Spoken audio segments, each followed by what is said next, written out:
Hello everyone, good morning. আজকে হচ্ছে বুধবার। আজকে একটু মেঘলা মেঘলা করছে ওয়েদারটা। সকাল এখন বাজে ঘড়িতে 8:25 মতো। আমি উঠে বেড ক্লিন করে ফ্রেশ হয়ে সকাল সকাল একটু মুড়ি খেয়ে নিলাম।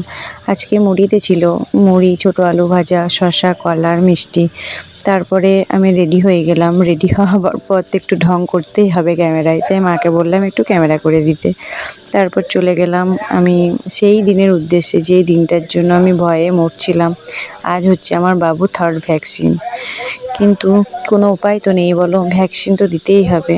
জানো তো, এই ভ্যাকসিনের দিন আসলে না আমার খুব কষ্ট হয়, মনে হয় আবার বাবুটার ভোঁকাবে, ব্যথায় কাতরাবে। এই দেখো, ভ্যাকসিন দিয়ে আসার সময় আমার বাবা একদম শান্ত হয়ে গেছিলো। জানো তো, যখন ভ্যাকসিন দিল খুব কাঁদছিল, তারপরে একটু চুপ করে গেছিলো। ওখানেই আমি জলপটিটা বেঁধে দিই। তারপরে টোটো কাকুকে টাকা দিয়ে আমি বাড়ি চলে আসি। বাবুকে প্রথমেই ফ্রেশ করে দিই, জামাটা চেঞ্জ করে দিই। আর এই পায়ে ওই পায়ে হাতে 3টে ভ্যাকসিন হয়েছে, তাই আমি দেখছিলাম জায়গাগুলো ফুলেছে কিনা। আর এই জলপটিটা বেঁধে দিলে জানো তো বাবু একটু খুব রিলিফ পায়। আর এখন মাথার গোড়ায় 2-3 দিন ত্রম্বক জেল, প্যারাসিটামল, জলের বোতল এগুলো এখন রাখতেই হবে। তারপর বাবাকে বললাম তুমি একটু বাবুর কাছে বসো। আমি ছাদে গিয়ে দেখলাম যে জামা কাপড়গুলো পরে আমরা গেছিলাম সেন্টারে, সেগুলোই মা এখন ধুয়ে মেলে দিচ্ছে ঠিকঠাক। মায়ের কাছে থাকা মজাই আলাদা, যত্নই আর যত্ন।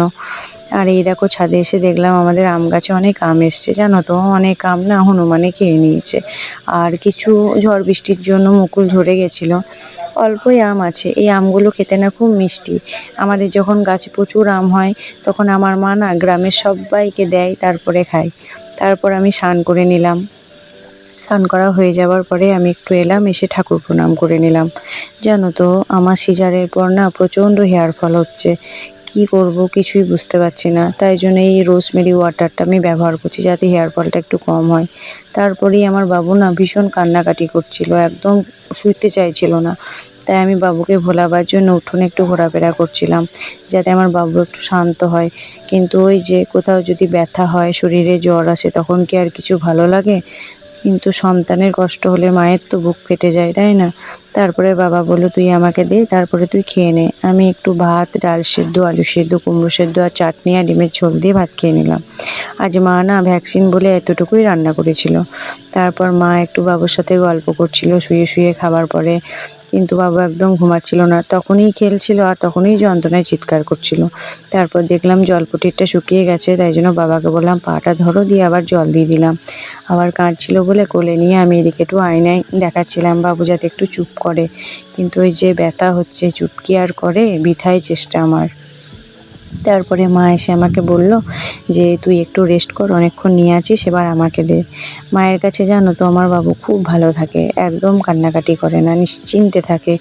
আর এইদিকে মা মাসিমণির সাথে ফোনে কথা বলতে বলতে আমার বাবুকে ঘুম পাড়াবার চেষ্টা করছিল। ওই যে বললাম মার কাছে খুব ভালো থাকে, তাই এই দেখো বাবু ঘুমিয়ে গেল। তারপরে আমার ওকে দেখে খুব কষ্ট হচ্ছিল, এত কাঁদছিল, তাই বাবুকে আমি একটু হাত বুলিয়ে দিচ্ছিলাম। আজকে এই ভয়াবহ দিনটা কি করে যে পার করবো এটাই ভয়। খুব জ্বর এসছে গো বাবুর। আজকের ভিডিওটা এই পর্যন্তই। আবার দেখা হবে নতুন কোনো ভিডিও নিয়ে। ততক্ষণ টাটা।